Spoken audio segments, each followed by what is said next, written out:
साथियों, आप में से जो लोग भी कर्जे की दलदल में फंसे हैं और लोन नहीं चुका पा रहे हैं, चाहे किसी तरह का भी लोन है आपके ऊपर, हाउसिंग लोन है, एजुकेशन लोन है, किसान क्रेडिट कार्ड का लोन है, पर्सनल लोन है, पर्सनल क्रेडिट कार्ड का लोन है, किसी साहूकार से लिया, रिश्तेदार से लिया, जानकार से लिया और नहीं चुका पा रहे, तो अब घबराने की जरूरत नहीं है। देश में कर्जा मुक्त भारत अभियान चल रहा है। अभियान पूरी तरह से निःशुल्क है और जल्दी ही सरकार जनता का कर्जा माफ करेगी, ऐसा हमारा विश्वास है। लेकिन आप अपने कुछ डॉक्यूमेंट तैयार कर लें, क्योंकि जब सरकार बुलाएगी तो ऐसा ना हो आनंद फानंद में आप भूल जाए कि क्या क्या डॉक्यूमेंट चाहिए होंगे कर्जा माफी के लिए। आपको सबसे पहले तो कर्जा माफी का आपने फॉर्म भरा हो। अगर आपने फॉर्म भरा है तो आपको एक मेल आया होगा, वो मेल रिकॉर्ड में रखिएगा।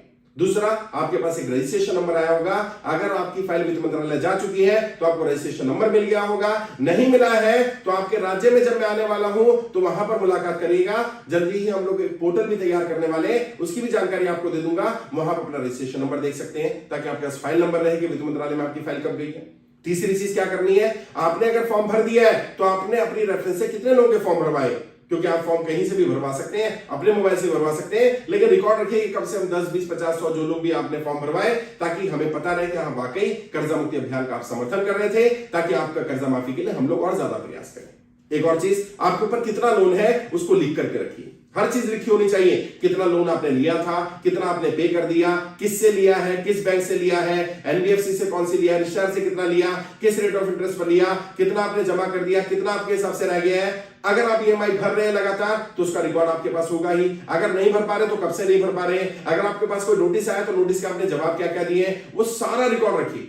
और प्लस अगर आप कर्जे की दलदल में फंसे तो क्यों फंसे आप, उसका एक लेटर बनाइए, कम से कम 4-5 पेज का विस्तार से लेटर बनाइए। पूरा बताइए, लॉकडाउन के बाद मेरी स्थिति खराब होनी शुरू हुई। अगर लॉकडाउन के बाद हुई तो क्या स्थिति खराब हुई, अगर आप व्यापार करते तो किस तरह का व्यापार था, क्या दिक्कत आई व्यापार में और व्यापार क्यों बंद हुआ, अगर हम नौकरी करते तो नौकरी छूटी या आपको निकाला गया, क्या परिस्थितियां बनी, फिर आपने नौकरी के लिए कहां ट्राई किया, आपकी नौकरी नहीं लगी या लगी तो कम सैलरी मिली या आपकी सैलरी कम हो गई या आपकी कमाई कम हो गई या आपके खर्चे बढ़ गए या आपकी महंगाई हो गई या कोई बीमार हो गया, कोई परेशानी आ गई, जो भी दिक्कत आई है उसको विस्तार में लिखिए। क्योंकि जब भी वित्त मंत्रालय के पास फाइल जाएगी, आपकी फाइल में आपके लेटर, आपके डॉक्यूमेंट सब भेजूंगा, ताकि सरकार को पता रहे कि किस व्यक्ति के साथ क्या समस्या आई और समस्या का समाधान सरकार जल्दी करे। और जब वो लेटर होगा तो हमें यह भी पता चल पाएगा किसको कितनी ज्यादा राहत की जरूरत है, कितना जल्दी राहत की जरूरत है। ये डॉक्यूमेंट अपने पास तैयार रखिए। और अपने यहाँ केंद्र अगर खोला है आपने तो केंद्र का आपके पास रजिस्ट्रेशन नंबर होगा।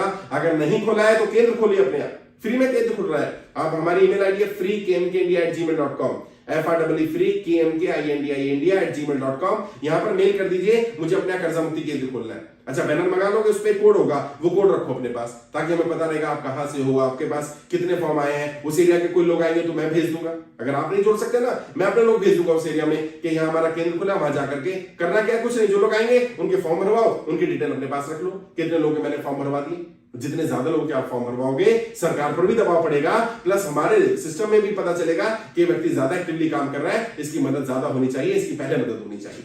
क्योंकि जो लोग कर्जा माफ हो जाने के बाद क्या करेंगे, कर्जा माफ हो जाने के बाद आपको व्यापार करने के लिए कोई अपॉर्चुनिटी, कोई पैसा या कुछ सिचुएशन आपके लिए तैयार करेंगे, तो उस सिचुएशन में प्रायोरिटी किसको मिलेगी, जिन लोगों ने केंद्र खोला हुआ उनको प्रायोरिटी मिलेगी।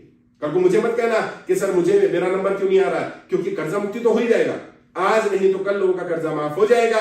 लेकिन कर्जा माफ हो जाने के बाद क्या, आगे व्यापार करना है, काम धंधा करना है, कुछ करना पड़ेगा ना। तो उस समय पर अगर सरकार मदद करेगी तो पहले किनकी मदद करेगी, जिन लोगों ने इस कर्जा मुक्ति अभियान में पार्टिसिपेट किया होगा। कम से कम केंद्र तो खोलो, अपनी गाड़ी पर, घर पर, दफ्तर में, जहां चाहो बैनर लगा लो और 100-200 लोगों को इकट्ठा कर लो यार अपने साथ। और कल को जो बड़ा रिवॉल्यूशन खड़ा हो रहा है उसमें भी आपको लीड करने का मौका मिल जाएगा। आप विधानसभा स्तर पर, लोकसभा स्तर पर काम कर लेंगे। तो अपने ये सारे डॉक्यूमेंट तैयार रखना। कल को मुझे मत कहना कि सर आपने बताया नहीं था। और अपनी कम से कम जो मैंने बेसिक चीजें बताया ना, डिटेल पूरी, क्योंकि बहुत सारे लोगों को पता ही नहीं। जब मैं मिलता हूं कहते हैं सर लोन है 10-15 लाख का। भाई 10 और 15 में तो 5 लाख का गैप हो गया यार, तो इतना गैप क्यों है भाई? आपका एग्जैक्ट पता होना चाहिए। 10,27,926 रुपए का लोन है मेरा, इतना बैलेंस बचा हुआ है। अगर आपको एग्जैक्ट नहीं पता, इसका मतलब आप अपनी सीरियस नहीं हो अपने कर्जा उतारने या कर्जा माफी के लिए। जो किस्त भर रहे हैं वो किस्त भरते रहे। अगर किस्त भरने में दिक्कत आ रही है तो बैंक से कम्युनिकेट कर ले। कम से कम बैंक को बोले 2 साल का समय चाहिए मुझे, लीन पीरियड जिसको बोला जाता है, कि 2 साल तक मैं किस्त नहीं भर पाऊंगा। 2 साल का नहीं देगा, 1 साल का देगा, 6 महीने का देगा, तब तक उम्मीद है कि कर्जा माफी का अभियान सफल हो जाएगा। और फिर उसके बाद आपको व्यापार करने, काम धंधा करने के लिए कुछ सहायता भी करवाने की कोशिश करेंगे, ताकि आप अपनी स्थिति ठीक कर पाए और आगे आप कर्जे की दलदल में ना फंसे।